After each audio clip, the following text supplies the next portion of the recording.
Read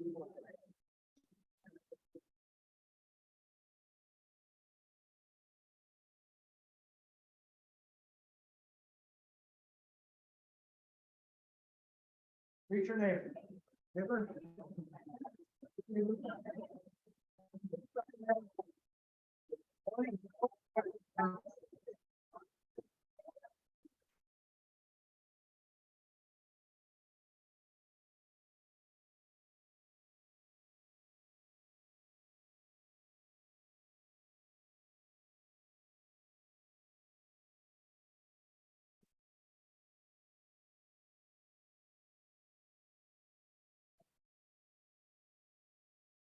Today's invocation will be given by past President Don Noble.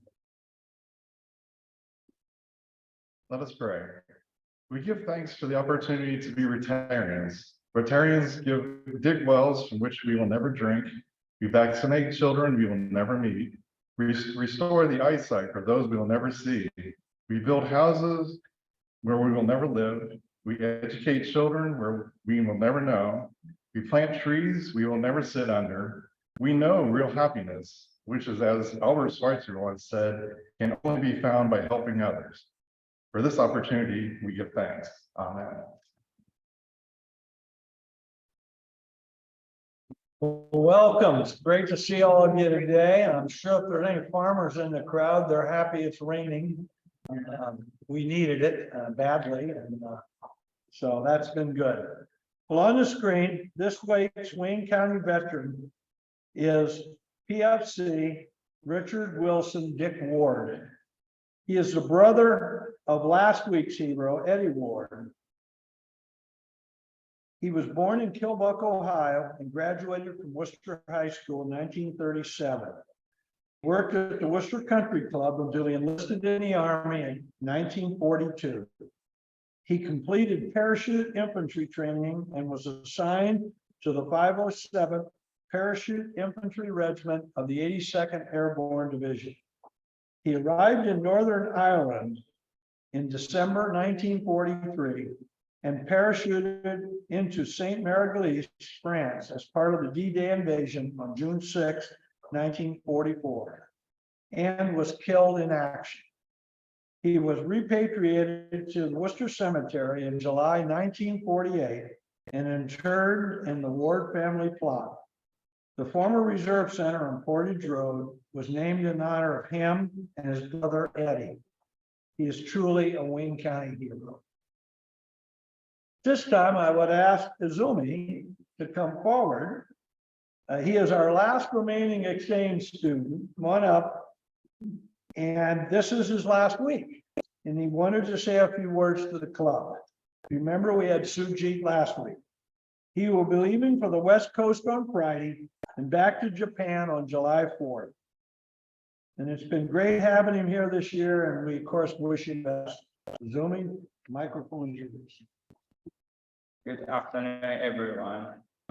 I'm not gonna leave soon, but I'm going to California for 2 weeks. So today is gonna be last day of meeting for me.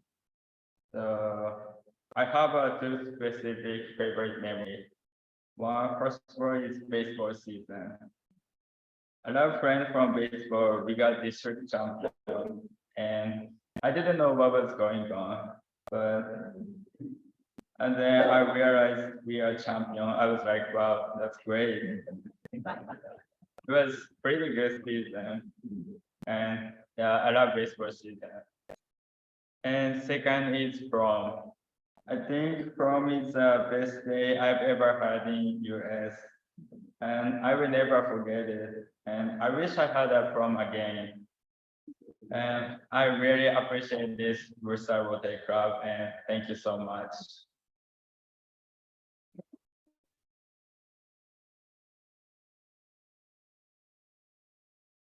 Well, it's been a pleasure having both of them this year, and with Zoom now, they don't have any excuse why they can't Zoom in from Japan and India every once in a while. And your next trip back to this country, you better be coming here for a new meeting. We'll expect that. And that's an option we really never had before. I mean, much. especially zooming into a meeting. And I think it's fantastic, and there'll be a way for you to say something to the club about what you're doing and where you're going when you get back. So, thank you. And now past President Kim and the Secretary's report. All right, you will all be thrilled to know that Lynn is back next week. So our secretary returns. We have a few guests to introduce. I'm going to start with Seth while we're back here, and then Seth has jumped in and will handle the traveling microphone too. My guest today is my good friend Jay Ackerman. He's the director of contracts at Jared Logistics. And Marty Starkey has guests. My guests today are Susan Clayton, she's a senior scientist at the James Lumber Company, and her mother Jenny Clayton is visiting from Delphi, Cincinnati.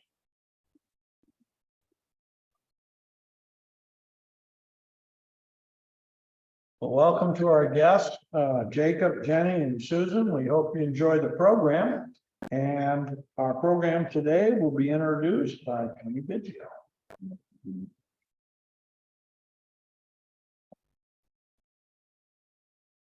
Dr. Josh Deily teaches and oversees the biochemical science program at the Agricultural Technical Institute. ATI is the Worcester branch of the Ohio State University. He's published multiple papers in evolutionary ecology and animal behavior. He lives in Worcester with his wife, Dr. Autumn White. She's a physician at the Worcester Community Hospital. They have two daughters, age 6 and 10, and a Labrador Retriever. The 6-year-old daughter is adventurous and has tomboy tendencies. The 10-year-old daughter is a true princess. Josh grew up in Ashland, Ohio, and has a broad interest in psychology, philosophy, economics, science, and technology. He's the current president of Century Club in Worcester and an active member of the Wayne County chapter of the Isaac Walton League. When time allows, he enjoys hiking, backpacking, playing jazz, and campfire conversation. I want to ask a question. Have any of you seen the International Space Station? Not a picture, but you've seen it. Don Noble's seen it. Good. Dr. Deily will speak on orbiting satellites and beyond. Fasten your seatbelts. We're ready to blast off.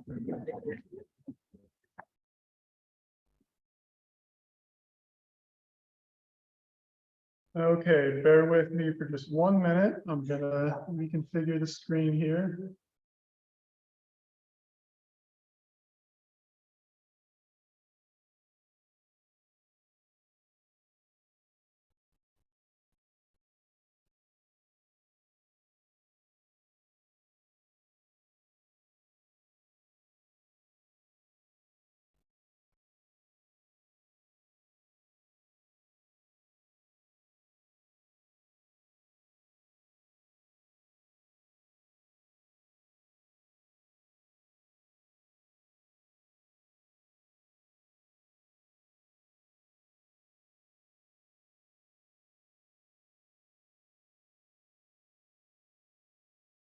Okay, we should be set, including those zooming in. So thank you very much for the invitation. This talk is going to hit the high points of what are pretty broad topics. Try to keep the time under control here, but any slide of which I would happily talk more about either during question or answer or after. So this picture has a couple different things going on here.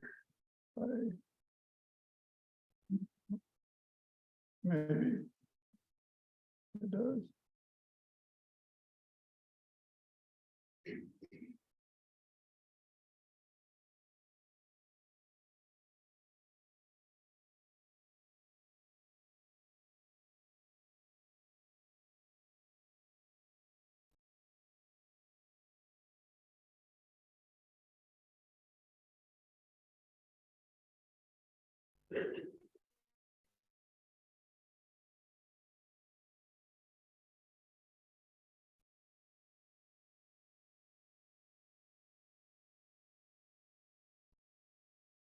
Okay, so make sure our Zoomers have the screen as well.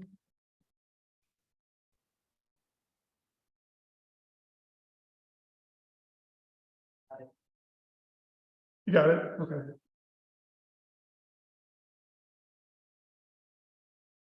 Okay.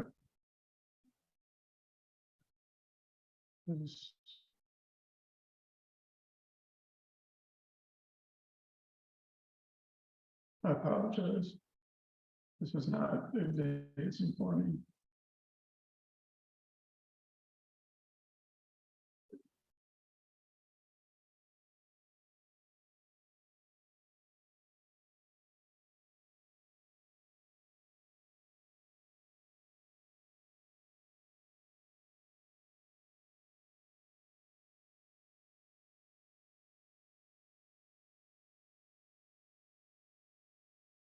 Find me.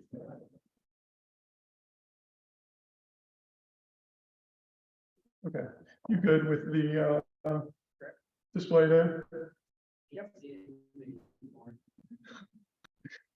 Oh, my goodness.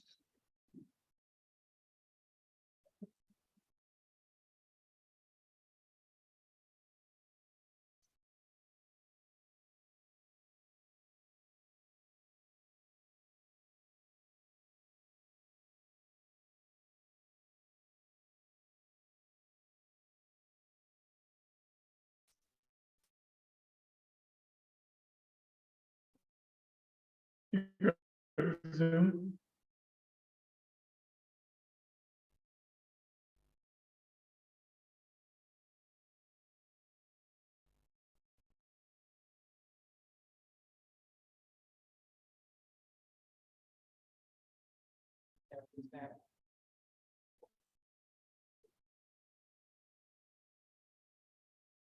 Okay.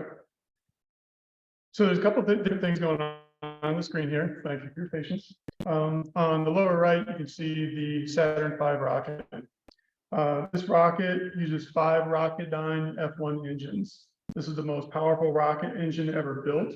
Each engine provides 1.5 million pounds of thrust. As a comparison, on the upper right, you can see what's the largest traditional engine. This is a low-speed diesel engine used in container ships, produces about 100,000 horsepower. The comparison is not strictly applicable because thrust is different than power, but as some napkin math will indicate, each Rocketdyne engine provides about 2,000 times the power of the low-speed diesel engine. So produces about 175 gigawatts of power. This is the most powerful engine ever built. So this is what I will describe later is the SpaceX Starship rocket.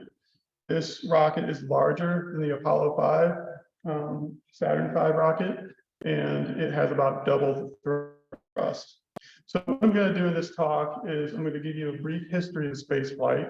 I'm going to speak briefly about space flight today, where it stands in both the realms of economics and logistics. I'm going to talk about how we get to space, and then I'm going to add in a couple of slides to talk about why this is important. I think from an engineering perspective, these rockets, space program, and the engineering involved is extremely interesting, but why is it really applicable to us here on Earth?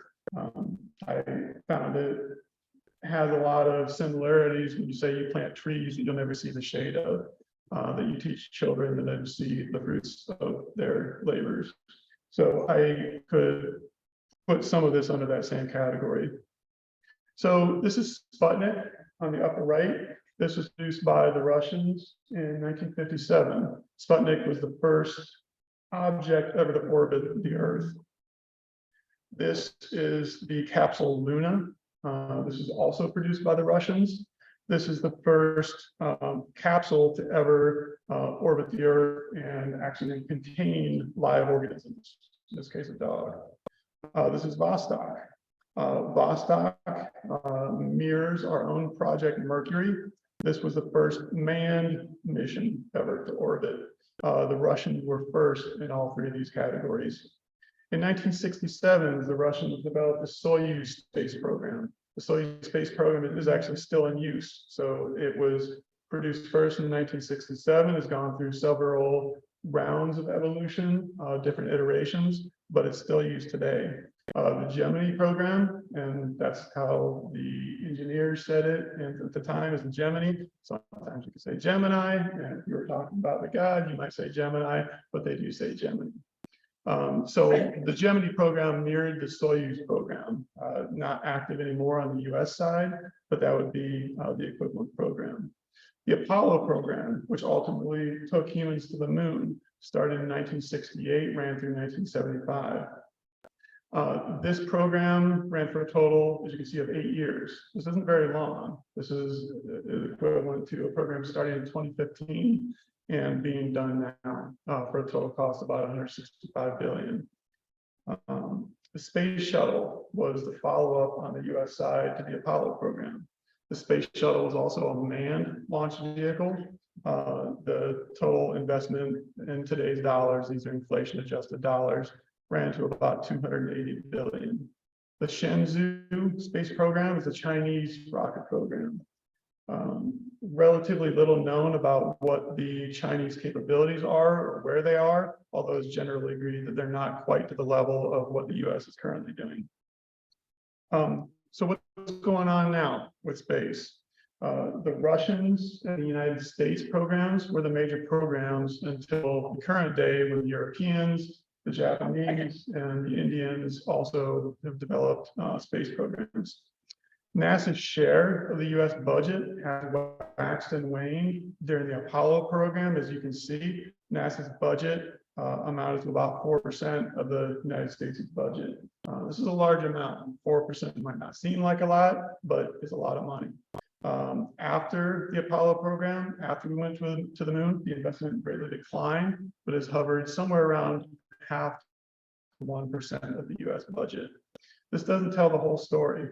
This is the total global estimated space economy from on the x-axis from 2005 through current day, which in this graph is 2020.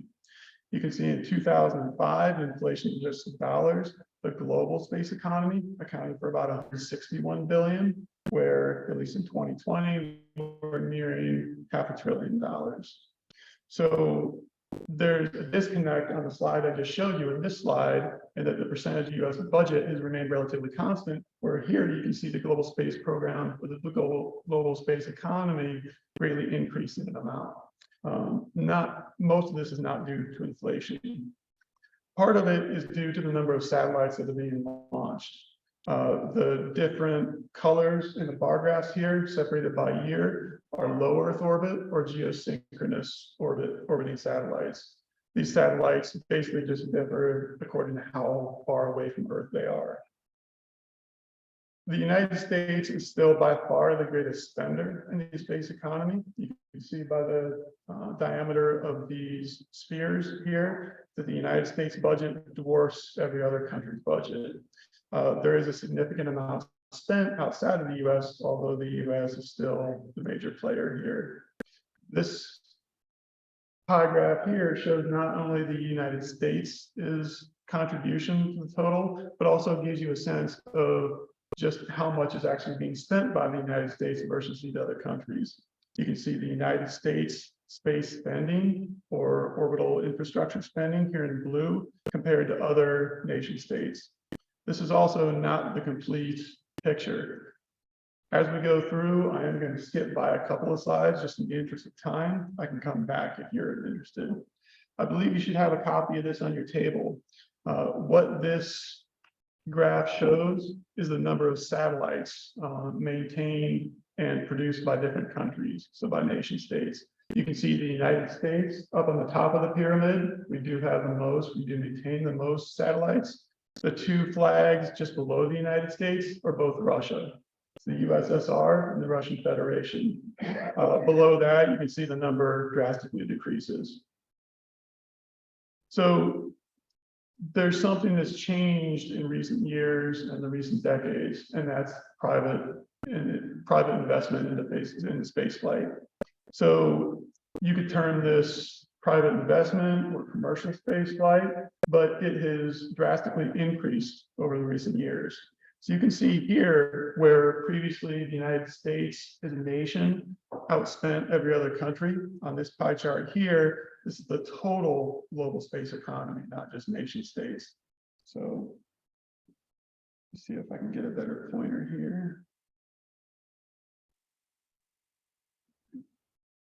You can maybe see that a little bit easier. This in purple is the United States space budget. In yellow is the non-US space budget. In red and blue are commercial spending in space. This has drastically increased. Until about 10 or 20 years ago, this red and lighter blue portion of the pie graph would basically be zero.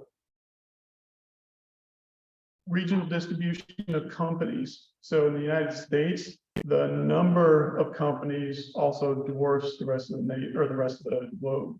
What this chart shows with the US at 52% is that if you would add up the total number of private companies, so this would include SpaceX, which I'll briefly mention in a minute. So include companies like United Titanium here in town, which also provide components for aerospace. You can see other countries hover in the single percentage. Well, most of the companies, most of the startups that are involved in aerospace, this is producing the components, producing the rockets, producing the satellites, harvesting the data from those satellites or servicing them. The United States here still dominates. These are all the companies involved in modern day aerospace. You'll notice many of these very small markings on here are not visible. It's because there's very many of them, over 15,000 companies involved in aerospace.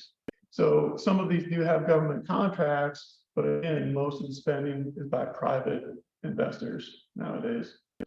What's important, and I'm going to start to pivot here into a different aspect, is how expensive this endeavor actually is. Getting up into space is extremely hard. It's extremely hard, so it's extremely expensive. Generally in engineering, a couple of things will really drive up your costs. If you produce very large things, that drives up the cost. If you produce things that are very intricate or have to maintain very tight tolerances, that drives up cost. If you have to throw out your equipment after you use it once, that tends to drive up costs. Aerospace shares all these things in common. So a common metric to look at how efficient sending things up in orbit is dollars per kilogram up into orbit. And so on the y-axis here, this is a logarithmic axis. This top number I know is small. This says $100,000. So this means $100,000 per kilogram. Kilogram is about 2 pounds. So the space shuttle here, for every pound we sent up, we're talking about $50,000 that was spent to accomplish that. You can see the Falcon 1, the Atlas, the Falcon 9, the Falcon Heavy, all those Falcon rockets are SpaceX rockets. It doesn't look like a drastic decrease, but remember we're looking at a logarithmic axis here. So you can see we're now talking thousands of dollars per kilogram, not tens or hundreds of thousands of dollars per kilogram. Still a lot, but a drastic decrease. The area of the graph under the curve that aren't filled in by these red bars are future planned spacecraft. So I will speak again in a minute about a future planned spacecraft by SpaceX called Starship. The goal mainly of these future starcraft are to drastically decrease this launch cost. It's great to send people to the moon. It's great to send people up into space, to the space station and space shuttle. But if it's prohibitively expensive, it'll remain a niche operation. It won't gain traction. As a comparison, dollars per kilogram here in the middle column, we have the Saturn V program.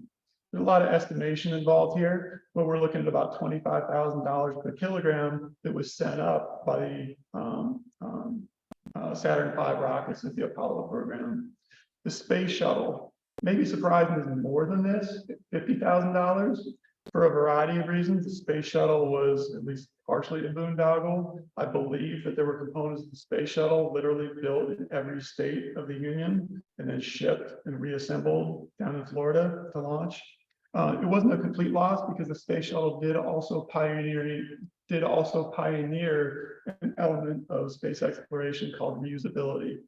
And so to understand what reusability is, Rockets, despite maybe looking like a column with the firing end down and the pointy end up, are extremely complicated instruments. So imagine you wanted to take a flight from New York to LA. You build a Boeing 747, you get on the flight, you fly to LA, and then you scrap the plane. If you want to fly back, you have to build another one. That seems relatively inefficient. Seems that way because it is inefficient. But believe it or not, that is what has traditionally happened and still largely happens in the aerospace industry. The tolerances are extremely tight to be able to get anything at all up into orbit. You're talking on the range of a couple of % of payload compared to the overall weight of the rocket. As an analogy, picture your car. Your car weighs, depending on your vehicle, between 1 and 2 tons, maybe 3 or 4 tons. You take the 2-ton weight of your vehicle, so that's about 4,000 pounds. Now, to build that car into a rocket, you need to reduce the weight of that car down to a couple hundred pounds, the overall car. You need to use the rest of that weight of the overall vehicle, the rest of the 3,800 remaining pounds. About 3,700 of those pounds need to be fuel. So you basically have a soda can full of fuel. And then the remaining 100 pounds of your 4,000 pound vehicle, that's what you're actually sending somewhere. Those are rockets. So the tolerances are very tight. It was thought until about 10 years ago that it was impossible. You had to throw out the rocket. That extra weight would have meant that you couldn't actually get anything into orbit. Well, as you'll see, this is somewhat changed. This chart right here, I won't get into detail here, but these are under current technology, these are feasible, believe it or not. Things like a skyhook, a mass driver, a launch loop, or an orbital ring. If we were to really go in on orbital infrastructure, these platforms could drastically reduce cost to orbit down to, in the case of an orbital ring, cents, as in pennies per kilogram to orbit. So rather than millions of dollars for a launch, you're talking about the cost of gas for a commute. So this is a list, a selected, very selected list of private spaceflight companies that are active today. Some of these might be familiar to you, some of them might not be. I will focus here in a couple more slides on SpaceX. They are doing a lot. They're not the only player. These other companies are doing very important things, but I had to pick one because time is limited, so I chose to focus on SpaceX for a couple of reasons. These are some of the active vehicles, i.e. rockets that are being produced. These are all currently active rockets. However, when we think about rockets, we tend to think about the Saturn V rocket that sent people to orbit, that sent people to the moon. Well, there's only a couple doing that. The Falcon 9, which is SpaceX, and New Shepard, which is Blue Origin, led by Jeff Bezos, formerly of Amazon, and Spaceship 2 of Virgin Galactic, Richard Branson of Virgin Airlines. So these are the only 3 vehicles currently sending people up into orbit. Or I shouldn't say orbit, the only 3 vehicles sending people to space. The Soyuz program might or might not still be active. In any case, the United States astronauts are no longer passengers on the Russian Soyuz for geopolitical reasons. So this is the craft produced by Virgin Galactic, led by Richard Branson. This craft is interesting in the fact that this is the craft. This looks more like an airliner or an airplane than it does a rocket, although it is actually a rocket. What happens is this vehicle takes off from a landing strip. The left and right side of this vehicle are traditional jet-powered craft. They're connected in the middle. This middle craft is a rocket-powered human inhabited vehicle. This is dropped from a couple miles up the region where you would fly in a traditional jet aircraft. Once this vehicle is released, a rocket lights and it then goes up into orbit. And I want to describe a little bit what orbit is. I say orbit now because this is a craft that does, by means of its rocket, get up into space. but it kind of gets up into space and it comes right back down again. It doesn't stay there. It stays up for 5, 10, 15 minutes. It doesn't go nearly as fast as what you would need to go to be in orbit. Despite what it might seem, when you're in orbit, if you were on the International Space Station, you would not feel any gravity. You would float if you let go of something. But if by waving a magic wand, you were to stop the space station would fall to Earth. If the space station were to stop and somehow hover in place, you would feel about 98% of the gravity you feel right now. So it's not outside of Earth's gravitational influence. The space station is just flying around the Earth fast enough that it's in free fall. If I throw a baseball to the other side of the room, that baseball is going to go down. It's going to hit the floor eventually. If I throw it faster, it'll go farther before it falls. If I throw it fast enough, as it falls, the curvature of the Earth will go down. And so if I throw that baseball fast enough, that baseball will fall at the same rate that the curvature of the Earth falls away. So getting up in orbit is not just a matter of going high. You mainly just go high to get outside of the influence of the atmosphere, but then you have to go fast. And getting high isn't hard. Going fast is hard. If I were to throw the baseball that fast, it would essentially burn up in a fireball. So you have to get out that side of the atmosphere. So this spaceship too does get outside of the atmosphere, but it doesn't orbit. Okay, it goes into space, but it's not an orbital spacecraft. This is the New Shepard spacecraft produced by Blue Origin. Jeff Bezos stepped down as CEO from Amazon a couple of years ago, presumably, and as described, self-described by him, to focus on Blue Origin. Blue Origin is an aerospace company, has a couple of contracts with NASA currently. This looks like a traditional rocket, but it also doesn't go up into orbit. This spacecraft launches, as you can see happening here. It goes up into space, but then it stops and then it falls back down. So this spacecraft also is up into space, but it's not in orbit, okay? So that's a big difference to keep in mind. This is the Falcon 9 rocket produced by Space Exploration Technologies, or SpaceX. This is an orbital spacecraft. Currently, globally, most, and when I say most, between 70 and 80%, between 70 and 80% of the rockets launched, as well as between an equivalent percentage of the actual payload into orbit, is by SpaceX. So if you were to add up all the other countries, all the other companies, and include SpaceX, SpaceX accounts for about 80% of the orbital payload today. I'll describe this rocket a little bit more, but as an emphasis, I want to show Spaceship Two. This is Virgin Galactic spacecraft.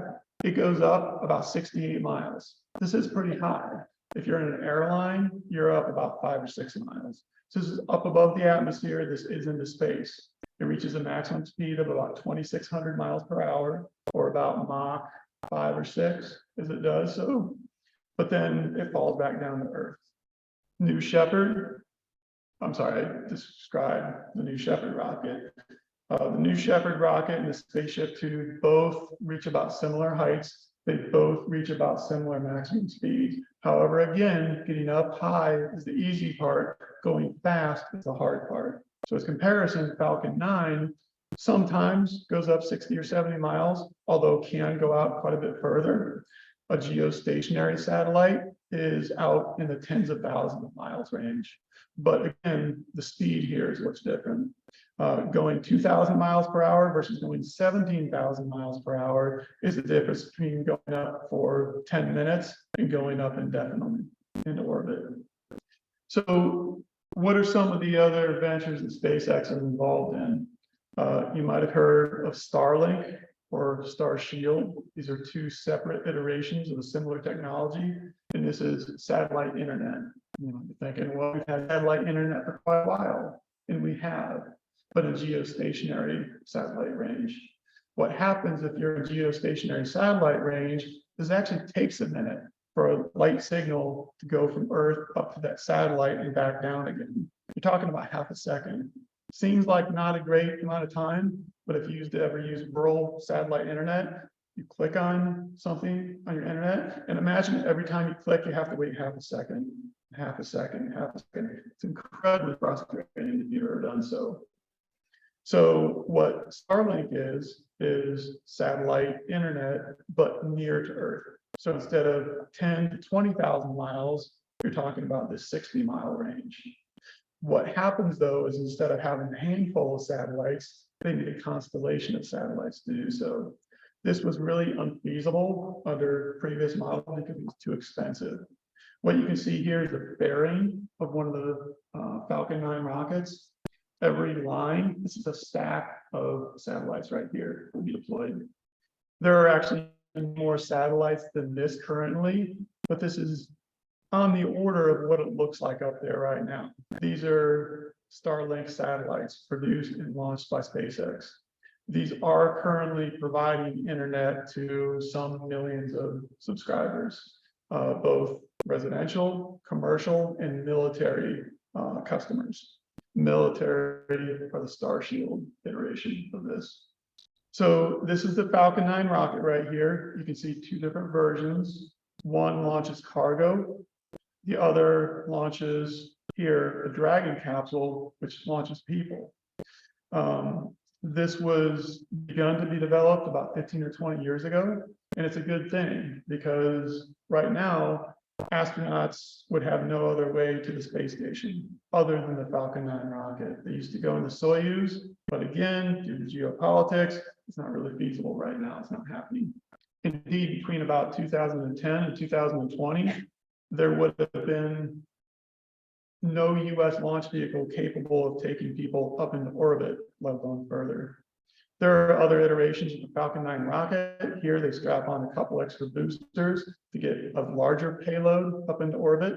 The military, currently the US military is the largest user of this iteration of the rocket because they produce big heavy satellites or something. As a size comparison, this is the space shuttle right here. So as I play this video here, I want to describe a little bit of what happens. Traditionally, spacecraft are in multiple stages. The lower stages are typically to get the object, the rocket, up high, to get it out of the atmosphere. Think of the space shuttle with that really large orange central rocket booster and those two on the side. The two on the side got the rocket up high. That's what's happening here. There's three central boosters. The two on the side get the rocket high. Once it's high, they break off. They're released. Then the rocket continues to go high, continues to go fast, and eventually the central rocket also falls off. Again, traditionally, these would be allowed to fall back down to the ocean and sink. They're used once, they're thrown out.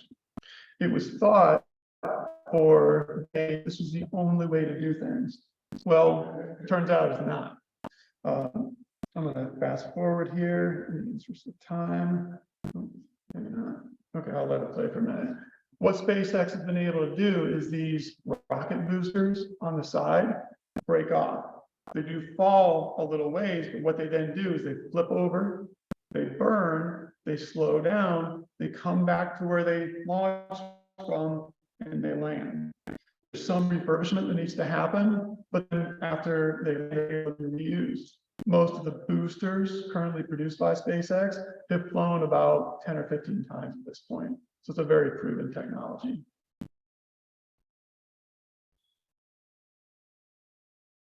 Okay, let's get by here. What I didn't tell you is they haven't been developing this rocket for the last 5 years. So they are developing a new version of this rocket. It's called Starship. Starship is a large rocket. This is the space shuttle. This is the Statue of Liberty. This is that rocket that you just saw launch. This here is the Saturn V rocket that got people to the moon. If you can see this little tip on here, that's what actually launched to the moon. All the rest of this is just fuel. This is the Starship rocket. Right here is the dividing line, and on this rocket, this upper portion is going to be launched. There's a big difference in several respects. Its size comparisons, this is the Starship rocket.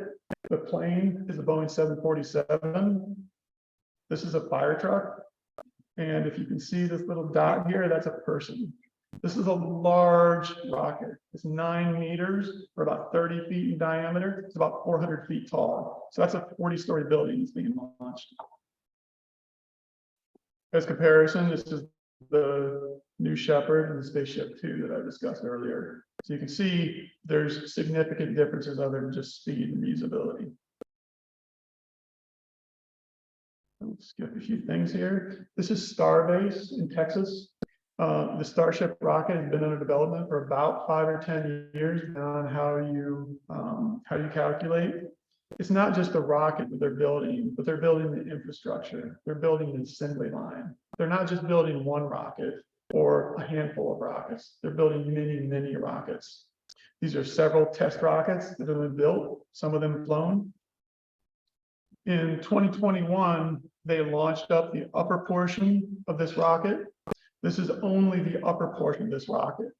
What it does, you can see it floating back to Earth. Not really floating, it does fall against an empty soda can at that point. So it falls back down and does what's called a belly flop maneuver, is it falls, catching the air drag, and then it flips upright, and then it lands. So the Starship rocket is planned to be completely reusable, not only partially reusable. I'll only show you part of this. This was about a month ago. This is the fully stacked, full Starship rocket right here. It has launched. The news headlines were that it exploded, and it did, but that was the plan all along. What this is a test flight. These things never work on the first time. I don't think there's one instance in history where a rocket is successfully launched the first time. This is hard, but this is a 40-story building launching right here. It successfully launched, it successfully got up into space. It then twirled, it broke up, and came back down and splashed down in the ocean. This is an ongoing program right here. These are different iterations that are planned. So this large upper stage, we're talking about 150-meter tall craft. I'm sorry, less than that, about 100-meter tall craft. So still between 100, 200 feet tall. So this is still a large craft here. This is showing the size of the single craft relative to the International Space Station. Okay, so roughly equivalent in size. There's plans to potentially dock, send to the moon and beyond. What I want to do in the last minute or two here is say what's going to change if this is successful. And there are billions at stake. There are many wealthy investors hoping, planning, expecting for a return on their investment. So what's going to happen if this is successful? Well, the cost and the volume, which are two separate issues, are going to drastically decrease. What does this mean? It means we can get up there in a bigger way and more cheaply. What do we use space for now? It is essential now that we have space. We use it for weather forecasting, climate change, disaster response, communications. That's current day. Where are we going? Under current technology, we can use this platform to launch solar panels. There's no night up in space. You can beam relatively straightforwardly energy back to Earth. So we can offload our power generation. We can get raw materials from space. We can use space for more space as well. Long term, why do we maybe want to think about doing this? Well, one of the issues to plant trees that we will not sit under is that life on Earth is temporary. We've existed on Earth, life, biology has existed on Earth for about 3 billion years. The unfortunate answer is at most, we have another billion years. So we're about 3/4 done. That's a lot of time. It's not going to last forever. So in a way, preserving animals, preserving plants, fungi, bacterium, even viruses, it's the ultimate conservation project.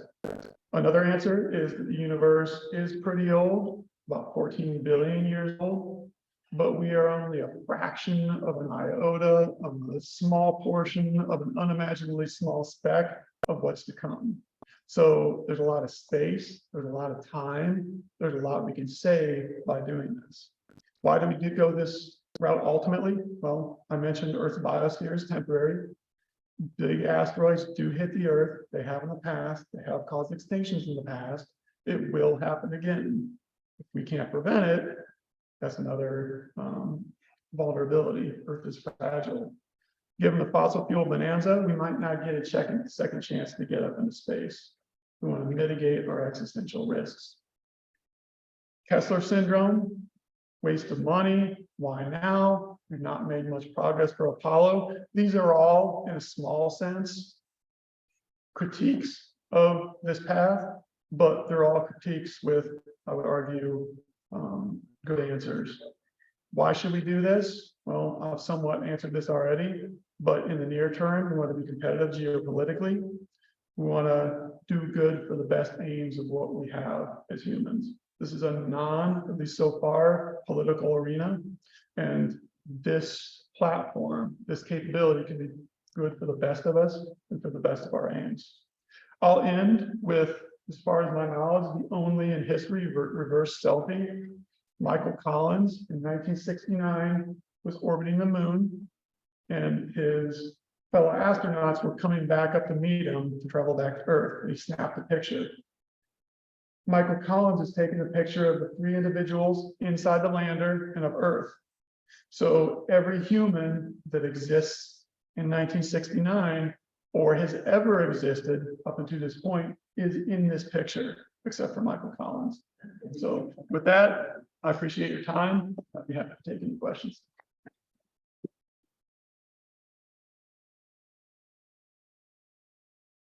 Well, in the interest of time, if you have a question, I think you come up and see the speaker right after we're done here. And of course, in appreciation for your time with us today, we'd like to present to you a rendition of Rotary Wheel with 4-way test on the back. And this is made locally by students at the village level. And we thank you very much for being here today. I'm sure this presentation is cut short, and I don't like that. I really do, but I'm sure he could have talked for another hour. But next week's program will be, we will be awarding all the scholarships. We'll have the 6 students here. And Secretary Lynn will be doing the service pins, the Paul Harris Fellows, and Jill Monroe will be doing her classification talk. If any of you are interested in touring my museum, I'll be doing a tour tomorrow at 1 p.m. You can show up behind Buddies if you're at all interested. And please have a great week, and we'll see you next Monday, and we stand adjourned. I bet.